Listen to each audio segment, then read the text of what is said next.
The time has come for my people to go.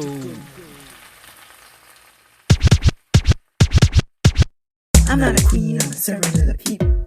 I'm not a king, I'm a servant of the people. It's what the people demand. We gonna keep fighting till we get that land. I'm not a queen, I'm a servant of the people. I'm not a king, I'm a servant of the people. It's time to rise to get what we want. We got to organize. Hey everyone, welcome to another episode of the Pantsula Podcast, brought to you by the All-African People's Revolutionary Party. For those of you who are not familiar with the A-APRP, our objective is Pan-Africanism, the total liberation and unification of Africa under scientific socialism. Our organization was called in 1968 by the great Kwame Ture, the first president of Ghana, in his book, The Handbook of Revolutionary Warfare. So today we do these episodes that we air every Monday at 8 p.m. Eastern Standard Time. Today, our episode and discussion will be centered around capitalism and disability. And before we go ahead, we like to commemorate each episode to two of our ancestors. In this case, it will be three in a way. The ancestors that we're commemorating in this episode is Georgia Gilmore and also James and Robert Paschal. The Paschals and Georgia Gilmore, they all fed the people. They fed the masses of the people who were protesting against the system of white supremacy, racism, etc. So Georgia Gilmore helped to fund the Montgomery bus boycotts, and with the Paschal restaurant, so it was one of the few restaurants that were open to multiracial communities. They also were welcome to LGBTQ folks, and they also fed folks who were protesting. So Martin Luther King, Fannie Lou Hamer, etc.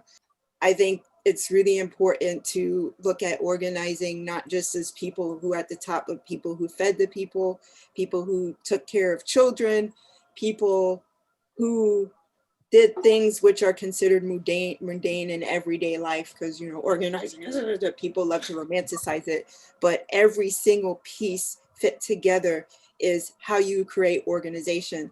So we did want to honor those three folks and just really emphasize how important it is to not be fed mentally, but physically as well. And so they fed the people, and we want to honor them, and we want to honor everyone who's doing that then and now. Yeah, well said, Jamilah. So I guess the first topic will be, how do we navigate, or how is it navigating disability in a world that doesn't really cater to that? Oh, well, yeah. You want to go even before I go? Because I can go away on this one. Yeah, because one thing is that the world, for the capitalist world, especially the Western capitalist imperialist patriarchal world, it does not do a good job at it. For one, because it wants to present this idea that if you have to fit in a certain body type, you have to fit a certain state of mind, that you have to accept what's given to you, and if you don't do it, then then is something wrong with you, or if you try to get it fixed, and you get you get the side eye, like, oh, why would you want, like, even within movements, like if people want to say, oh, we want to make sure that the people who have trouble reading, or the people who have trouble navigating these spaces, to make sure that they get around safely or are able to understand something better than it's like every people who are so-called able. This is too much work. It's only for one person. Why we gotta do this? And I'm sure if the YouTube gods are giving us good captioning, then or not, like, if we have to rely on the capitalist machinery to do the captioning. So, and that's another thing. Like, I think if you've seen, I remember seeing a commercial for Amazon, of all places. They talk about, it has a deaf person working. I forget what part they were working, but it's they do it in a way to like saying, "Oh, look, Amazon, we accommodate people with disabilities, so there's nothing wrong." It's just it's the same thing. Like the companies that Black Lives Matter, nobody says stop Asian hate, or who are doing pride stuff. Like they're not doing it because they actually care about Africans or LGBT people or Asians or disabled people. They're doing it because they want to maximize profit, and I think they show it that way. So again, if you hear about example of work situations at Amazon for people who either like even driving out to deliver food or packages or within the warehouses, not exactly accommodating. So and comments no one's some more about. Yes. So this obviously is pretty close to my heart as a recently disabled person. And I remember us discussing doing this episode prior to the accident I had. So it's like finally we're doing it. And if people have not watched other episodes where I talked about it, back in February, I got hit by a semi. My legs got extremely damaged. I was not aware of how damaged my legs got, but I have pins and rods in the left leg and my right leg is amputated. I also, on both legs, had to get them skin grafted. So it was a huge procedure. I don't know what happened in between me getting hit and me being on the ground. Fortunately, I probably have a ton of PTSD if I did, but I think this work has really helped me remain positive. Also, being inspired by people like Kwame Ture, who did the work till the day he passed, even though he was sick. That really inspired me to continue doing this work. And I am now, before I get into what I want to say, I'm going to premiere Mbuya, which is the amputated leg. So a dear comrade, Mzuri, she named the amputated leg. So this is Mbuya Nahanda, and the left leg, which still has a foot, but is still very much in a vulnerable place. They have pins and rods. So their name is Kwame. And that is inspired by, again, Kwame Ture. So I am going to premiere my left and right legs. Oh my goodness. So you can see, but I'm going to move back. So here we go. This is Kwame. Hi, Kwame. And this is Mbuya. Hey. Hello. So welcome to the you all A-APRP. know, if you regularly watch or listen to the podcast, there it is. There it is as a whole. And don't feel sorry for me. Don't, I am doing my best to be as positive as possible in this situation under the conditions of capitalism that we live under. But the reason why this episode was discussed in terms of having it is because of the perceptions we have in regards to organizing. Even when we talk about organizing in general, it's very ableist because it again romanticizes people being out front. It romanticizes people marching, talks about even the use of guns, for instance. All of these things, how we conceive in our minds what organizing is and what protest is, it's people who are walking. It's people who, we don't even look at people who have invisible disabilities. What space do folks in the disabled community fit in when it comes to fighting capitalism? Because there are plenty of us who are anti-capitalist, but again, when you see these protests, there's no space for us.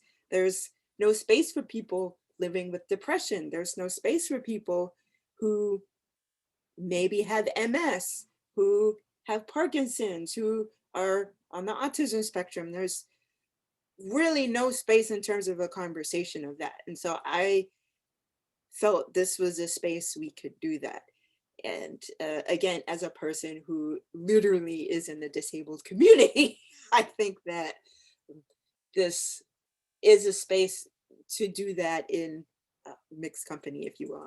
I don't even know how else to put that, but I am putting it out there that we do need to think about how we look at protests, how we look at organizing, and have a period of self-criticism and positive criticism in terms of like, how can we better serve communities that are disabled? How can we better serve communities that may not have access to this information, that may not have access to getting to these spaces? So let's begin with that conversation.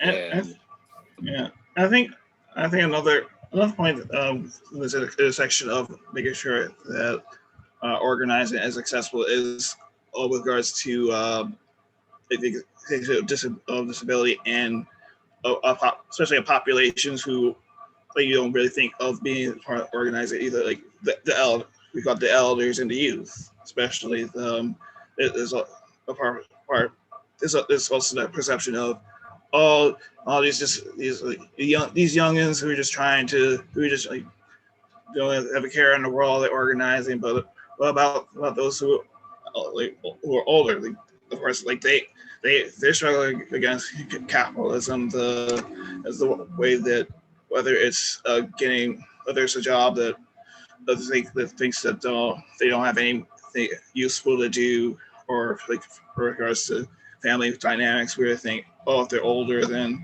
they just hunt them away to, say, in a nursing home or somewhere else where they're getting money from wealthy people who just like, oh, come here, and come all the older friends and or for children who like they get into environments, especially if you're colonized people who are or women or marginalized genders, that their existence is we'll talk more about this, like their existence is seen as a disability, even beyond like anything that is if they're facing troubles, because and it's all the difference between the medical version of disability versus like the social aspect of it. I think that's one other thing we want to talk about.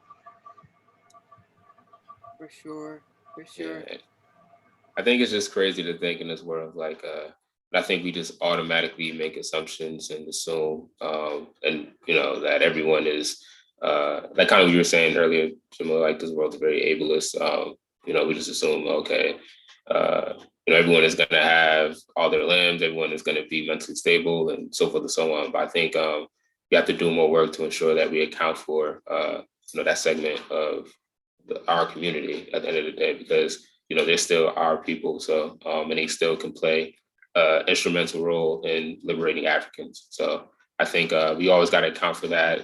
I think I was funny because I was just rewatching a video Senyika Shakur did, and he kind of talked about that. Like, we can't afford to, isolate a group of our people, especially in the current state they're in. Trying to wage war against the capitalist, patriarchal, imperialist society that we live. So everyone can play a role. So and everyone can play an equal role. And I think we have to get out the idea, kind of what you were saying earlier. It's just like the whole notion of, oh yeah, revolution is just about a gun and you going out there, just shooting. It's like, there's political education, there's people who need to do food, people who need to cook, there's people who need to, just there's so many different roles that could be played. And it's not just as generalized and easy as everyone try to make the same. So I think that has to be the whole definition of revolution, and what it means has to be revamped too, in a sense.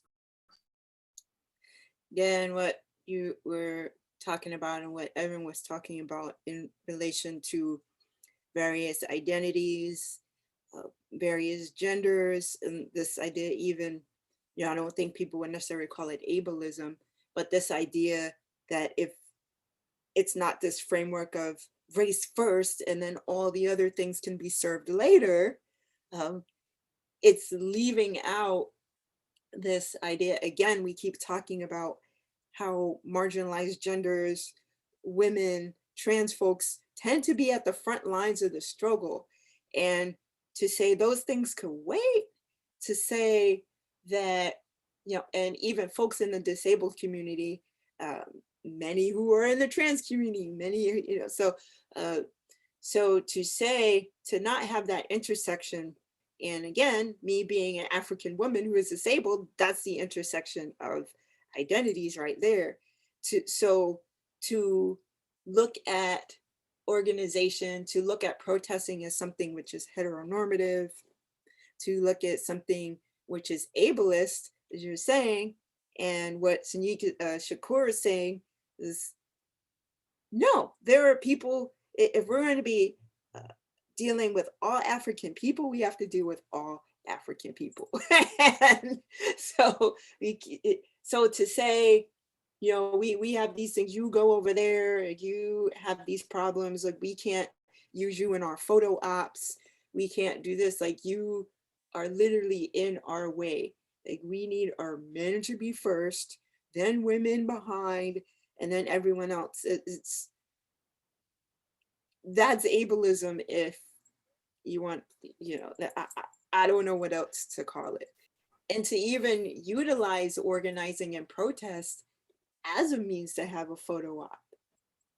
Like I think to utilize it as something to gain points, or Evan, woke points,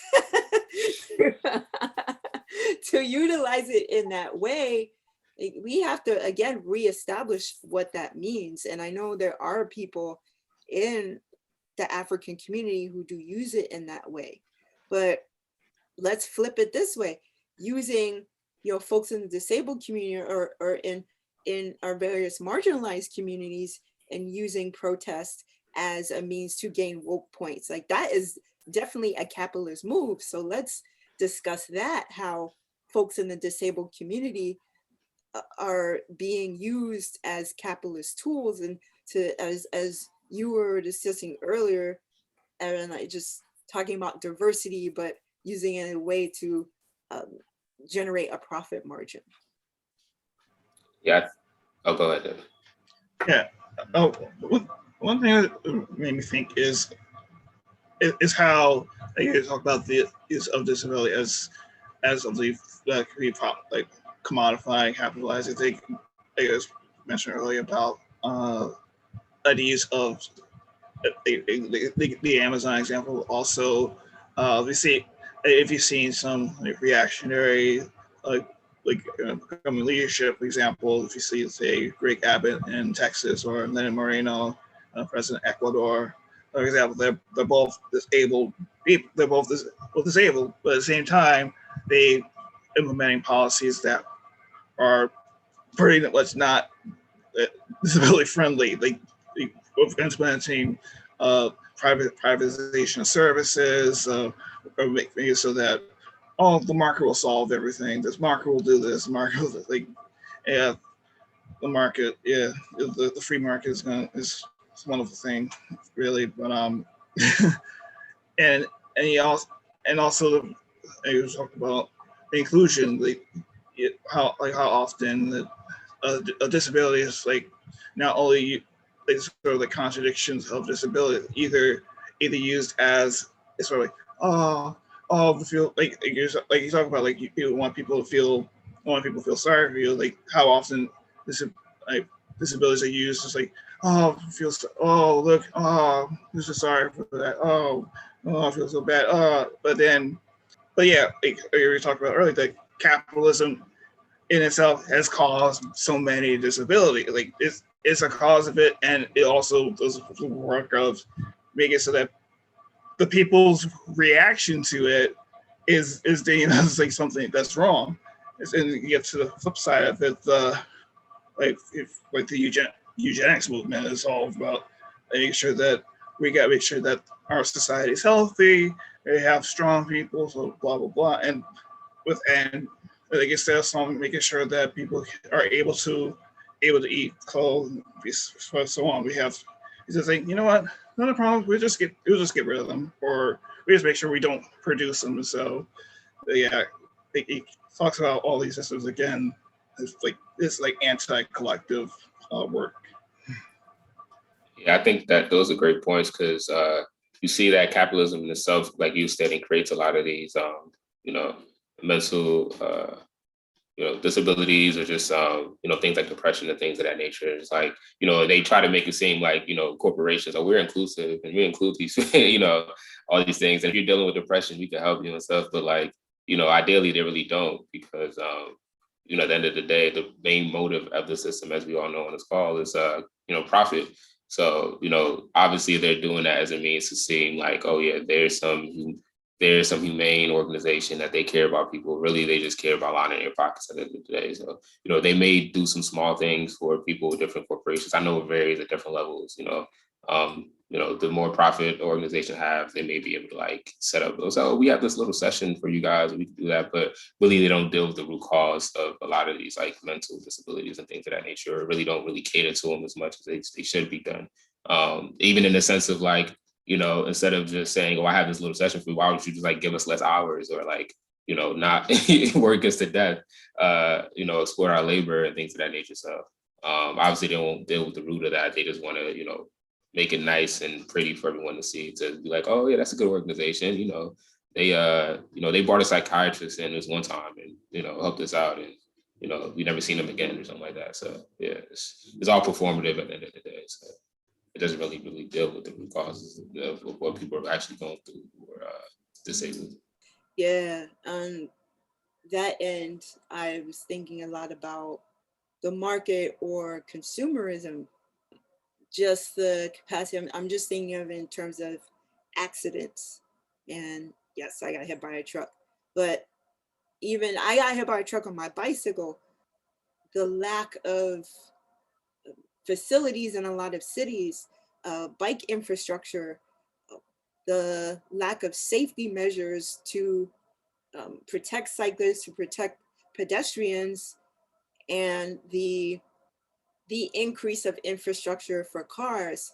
The more you have larger cities, the more infrastructure you have for cars. So there's no space. So of course, places like New York City have increased infrastructure, but New Jersey, for instance, there's hardly any infrastructure for cyclists. But you're seeing, you go to Secaucus, if you go to outside of Newark or Jersey City proper, it's just like no infrastructure for cyclists. And in a lot of cities where people are practicing racing, get hit by cars all the time.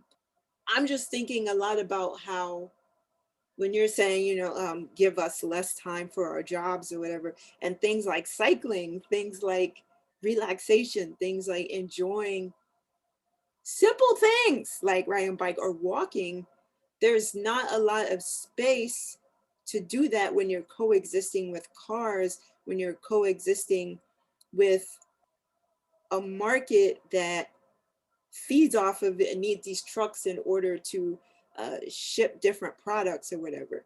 And they must do it at a particular time. They must do it in this way. And if you hit somebody, okay, you get fired because now you're wasting our time. So it's like, it really doesn't suit anyone on either end if we are all workers, because Amazon drivers, like they can't use they can't take bathroom breaks. Everything is timed.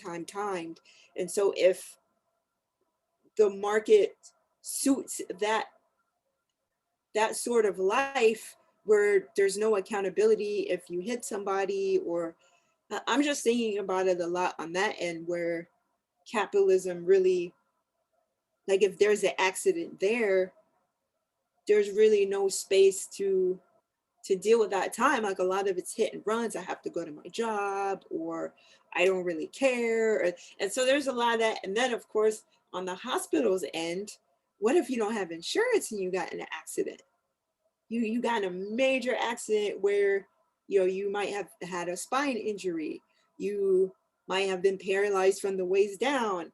You might have had to have a below or above the knee amputation, whatever. But if you don't have insurance, you're going to be sitting there forever. I mean, they legally can't leave you outside. But there's just so much I've learned in this experience where, with the rehab process, with the hospital process, with them trying to figure out if insurance is going to cover things.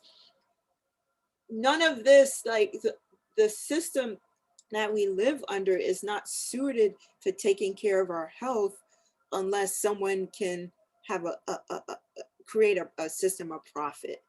And so that includes the what do you call that? The interstate commerce system. That includes not having time to do things like riding a bicycle or things we enjoy like walking. That includes a whole lot of things. So when you're saying that just made me think of that. Yeah, those are really good points. And yeah, it's kind of like what you were saying, like, going into, workers are so focused on, okay, I got to like, get to my destination. Like in the case, like, a driver is like, oh, I got to drive here and make sure I get there on time. Because if I don't, my job's going to fire me. Like I don't get any bathroom breaks or whatever. So, I never even thought about that, but that is very true. So in this case, they don't care who they hit, who's on the road. It's like, I just have to, I think that's where it goes into having to deal with the actual system in play that causes a lot of like issues like this, and especially in your case. So yeah, it's kind of wild, but yeah, I think just like you were saying too earlier, I think we just have to rethink also how we go about protesting and organizing, and more so on the even like emphasis on organizing to ensure that when people fill out forms to your organization, like, are you accounting for, okay, like, are you are you disabled or whatever the case is, like, just to ensure that we could tailor everything to your disability, or whatever the case is. So I think a lot of times, we don't see that enough. So yeah, I think that's another thing that maybe we could kind of maybe expound on in regards to organizing and people with disabilities. Yeah, people in the deaf community, people who are in the various ranges of not being able to see. How many of our organizations are taking account for that? That's another way that many of our organizations are ableist. Is many of our organizations speak a colonized language. This is the colonizers' language. So that's number one. Like, we're all speaking English here. It is not our natural language. We're all sighted. We all can hear. So those are the various things that we have to question and we have to answer to when it comes to how we recruit people in our organizations, when it comes to the meetings we have, especially if they are international meetings. Just so many things that we have to start from. And I know on a lot of levels, when you have major events, so you do May Day events, you do a lot of other, they do have sign language interpreters. So I think that's great. But on the day-to-day, are we doing that? So I think that's a question we need to ask ourselves. And it's not something that, oh, we have to do this right now. We have to build on that. And we have to look at what percentages of folks are in the deaf community, what percentages of folks are in whatever communities we have. And if we're going to continue to recruit, which our role in this work is to recruit folks, so we have the masses of Africans organizing. When we go into communities and do this work, how many folks are in these communities? Do we take account for that? So again, these are questions we need to be asking.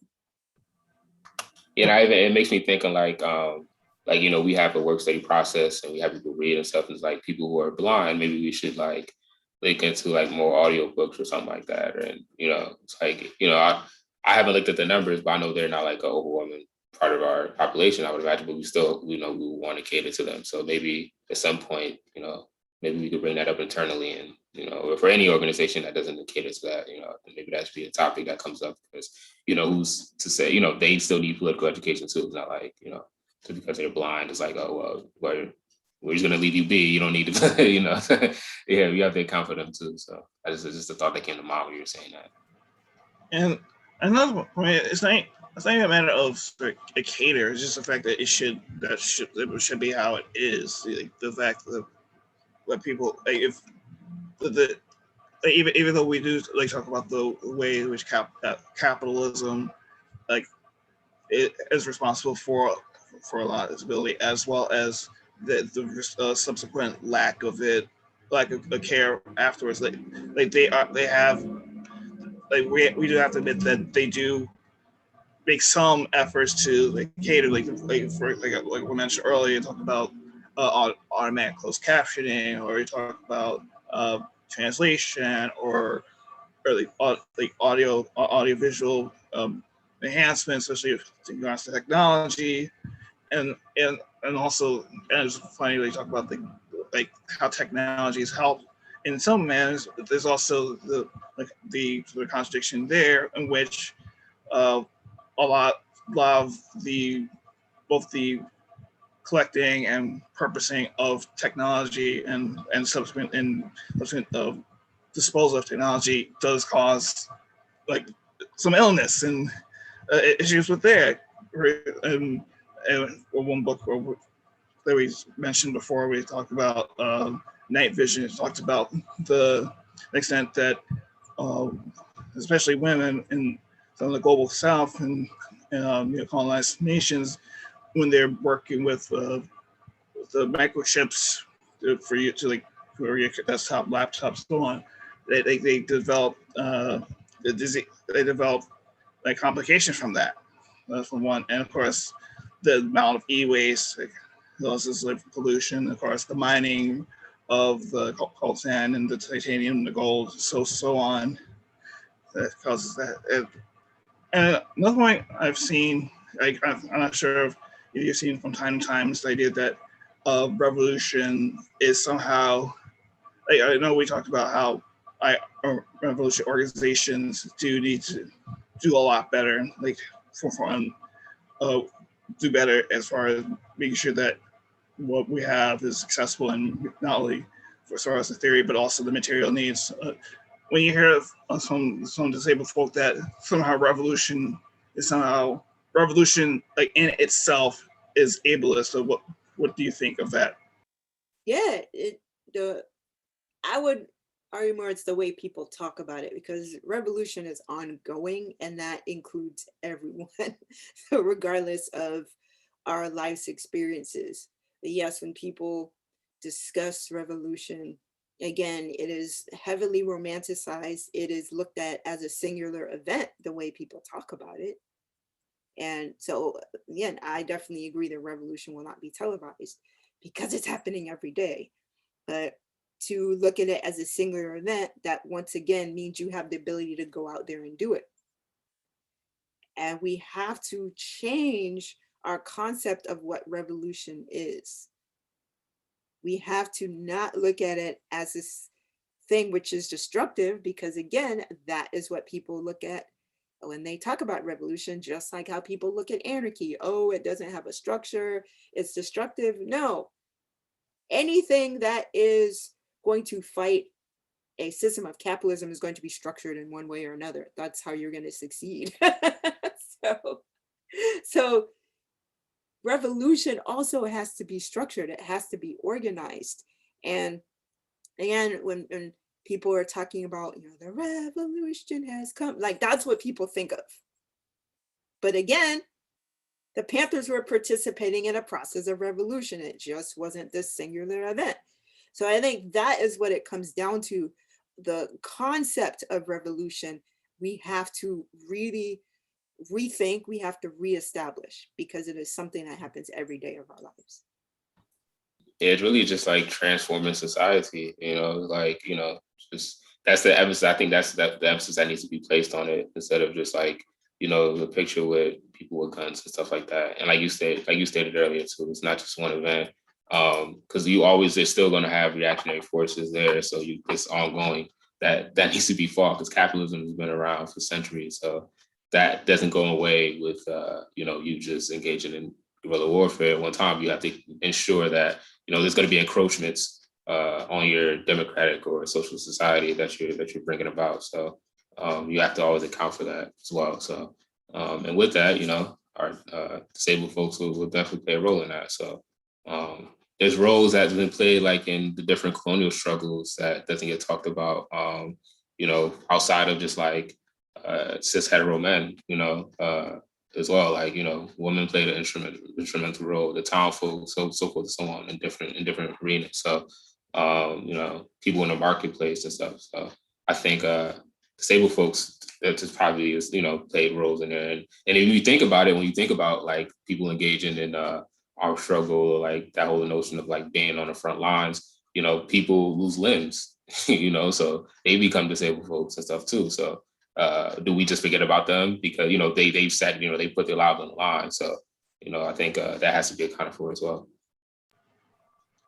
Yeah, and another point to bring up is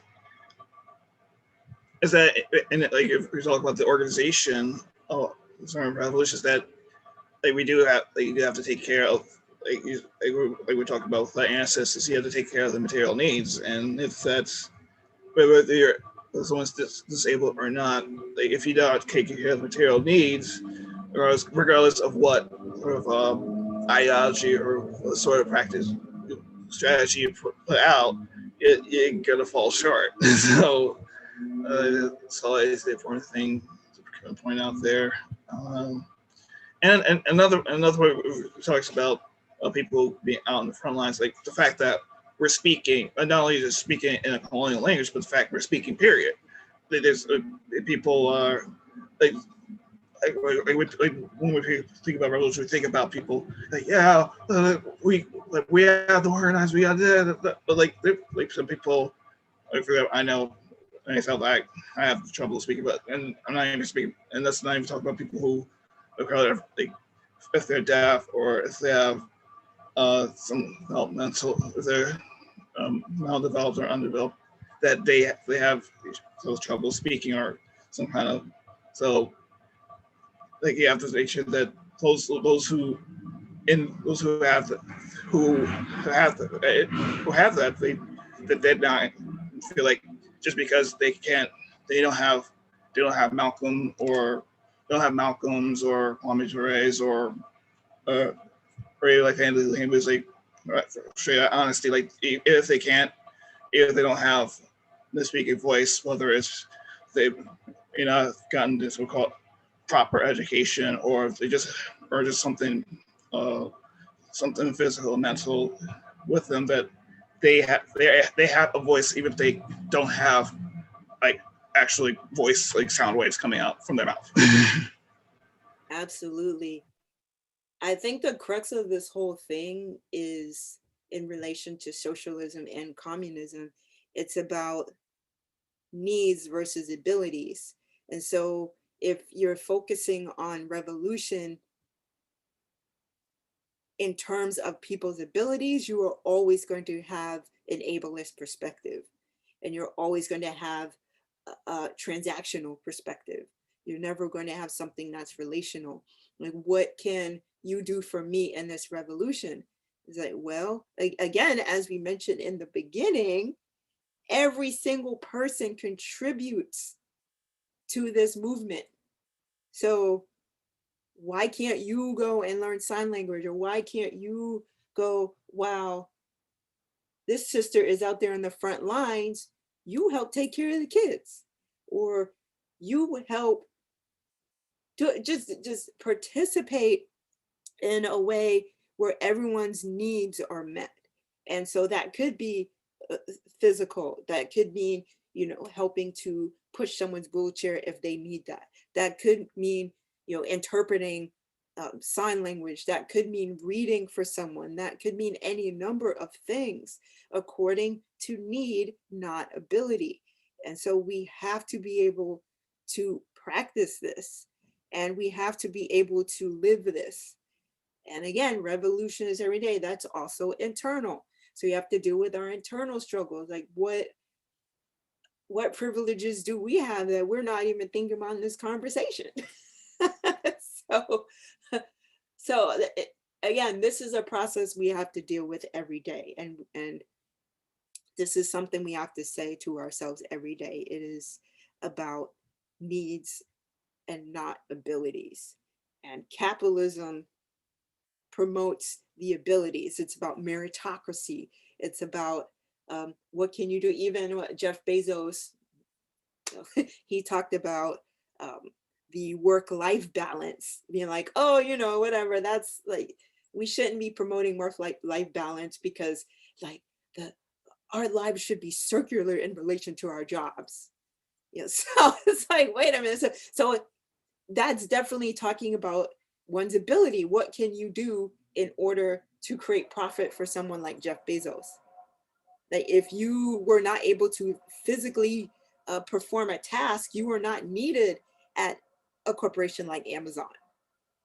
So like, we have to start thinking about how can we identify what we're doing in relation to need? How can we identify what we're doing in relation to building this organization for all African people? What can other revolutionary organizers do in terms of their identification to free the people, whether it's the indigenous land struggle, whether it's the Palestinian land struggle, whether it's the Northern Ireland land struggle, whatever struggle, whether it's a class struggle, whether it's relating to gender, whether it's whatever it is, we have to look at what our privileges are. We have to look at how we're processing abilities versus needs. That is a conversation we need to have with ourselves every day.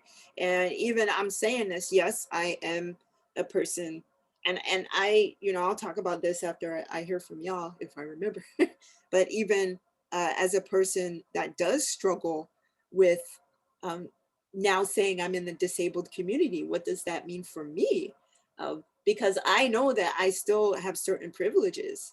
So I still feel like, oh yeah, I'm in the disabled community, but like, I don't even feel right saying that. What does that mean? So I want to hear from y'all. The point you made about it doesn't really just come from with being part of this able community. Reminds me of something that's like for long. I don't want to get too into detail because I know the Malcolm line, like of my friend, like my friends and my enemies, they're watching. So, what it is, I at some points I had like suggestions from people I've seen saying, of people say, oh, you might be on the spectrum in some way, and then, oh, do you want to get help for it? And it's also like a discomfort, like this sort of discomfort. Like I for one, I figured that I like a lot of things, a lot of peculiar things, and it's just like it's just me. Like I didn't get out much. There's some things I just like, and I didn't really deal with that. And then and ever since then, it's sort of this like, do I have this? Do I have this? Like, should I seek help? And then you try to go to the different doctors, and they say, oh, you're too old to get a check, or if you try to like apply a disability, they say, it doesn't really count because it's not a disability or stuff like that. Like it's all this weird that like you even like this presents this sort of issue where you get unsure of, for one, like what disabilities you do have, and two, if you have disabilities, then okay, how do I, as you were saying, Jamil, like how do you handle that? Like you do some points. I just wanted to, like, have there been points where like people are getting stuff for you or they're helping out, and you're just like, wait, like do I really need this help, or they're doing too much for me? Like it's that happened.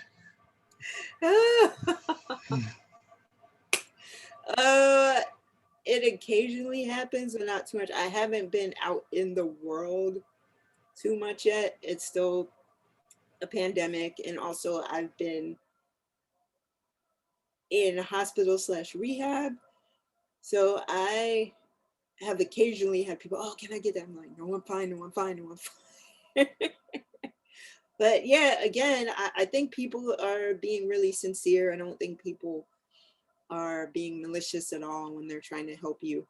But again, it's in some ways, it is a very ableist thing. It's like, I'm seeing you are in a state where you don't have a limb. You have some sort of visual impairment, and people want to reach out and grab you. It's like, no, I'm used to walking this path. Like, I know where I'm going. I walk here every day. I know I have a cane and everything, but I'm okay.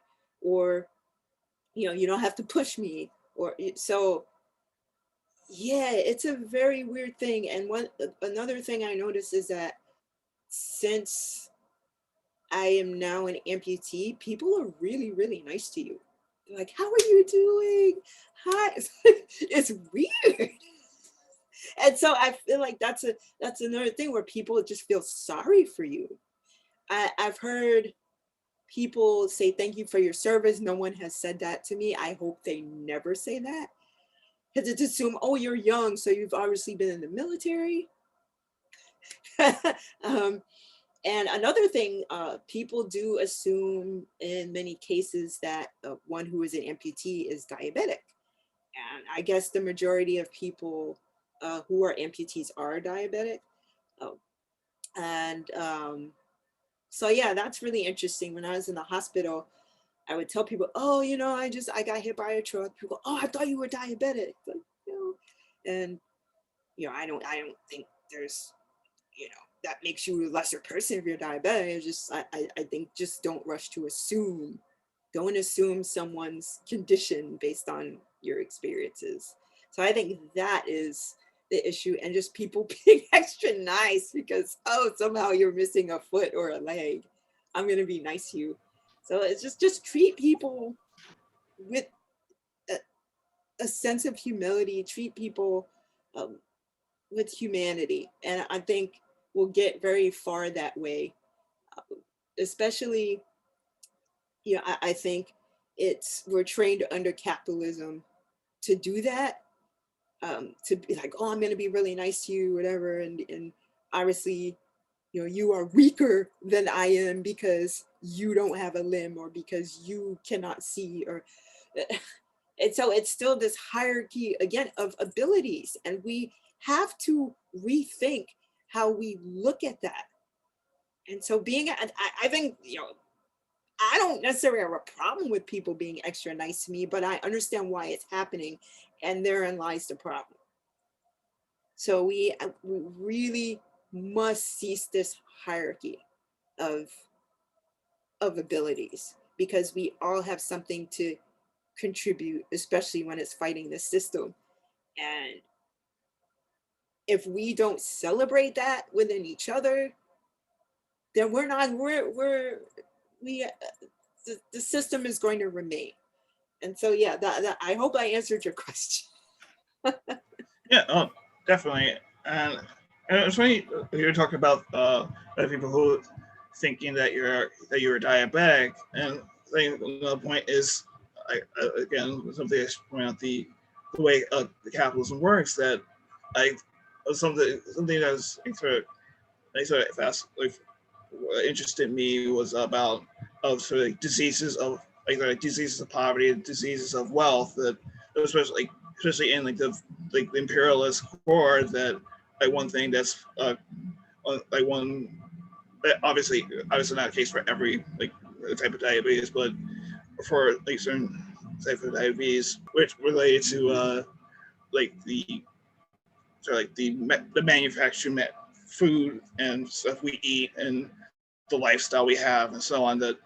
And one of the things is, we call it from diabetes, is stuff we're eating, the lifestyle, and how that stuff from the core, especially in sort of free market style, gets exported, and you see, and places where there are disease of poverty which causes disability, like HIV or malaria, TB, so on, that some of those, some things like cancers or diabetes or heart disease, so on. But you see it as like places get more and more integrate into the global system. Like you're seeing diseases like how's this happening?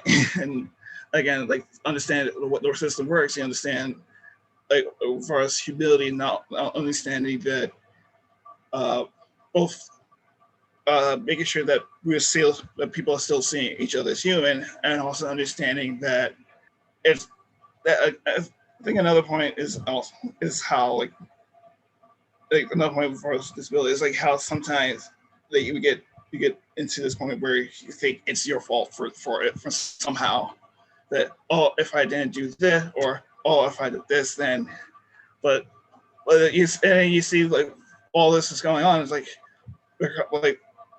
yeah, like people like see people out who like have their land taken and growing crops. They're seeing certain issues because like what they had before was they taken away, or here in internalized colonies or what have you, because like we talked about the issue, like people have the issue of like food deserts or food apartheid. Like, the better term is that like understanding like how to combat that, understanding the how like disability at times can get so hyper individualized to understand like to the extent if there's a systemic issue there too. Even like earlier, what you're saying, just in regards to people, especially in New Jersey, New York area, where I think it's just in general, like the whole system is individualistic. But I think over here, we have the notion of being so mean and rude, and and then all of a sudden, someone is like, disabled, is like, oh, I want to help you, and it's like, that I think that goes to your whole notion of them looking at people who are disabled or people who are elderly or people who are, non-men or identified such as like lesser than. They just want to, oh yeah, let me help the old lady and but you literally see a homeless person on the corner, you just like, oh, screw them, like that's what you get, whatever. So it's like it kind of goes to show like how that power play was revealed in society, in this capitalist society. So yeah, it's kind of not kind of, it's backwards really. Just assume that someone who's been through something, and also the assumption that someone is fought in an imperialist war or something, it's kind of offensive, to be honest. I would feel offended if somebody asked me if I served time. Like, yeah, I would definitely take offense to that, to be honest. And anyone who watches this, please don't ever ask me that. Like, please no. I die for that flag. and another and something that I brought to me that came up is the individual versus systemic issue is Helen Keller. Like how often you hear like, Helen Keller, oh, she's so inspirational, blah, blah, blah. I saw the Miracle Worker, and like, did you know she was part of the IWW? Did you know she like helped form the ACLU before we got liberalized? Did you know she was a socialist? I know there's some issues with Keller as far as like her relationship to others in the disabled community, as far as I forget what it was, but and some others. But one thing is one of the things that she understood came to be is that I see all of this people like young children or young adults who are getting maimed and harmed from this exploitative capitalist work, that creates their consciousness as a result. But do you hear that about her? No. You just hear about how great she did, like able to be who's blind and deaf and able to get a degree, and nothing about all that organizing work. And or another point is our great ancestor Harry Tubman about she part of the Underground Railroad and the Combahee raid and so forth. She's just doing it because, and she's able to do that. She was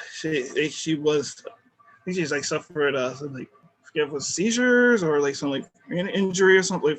The point that people get lighted, like benighted, and be sanctified.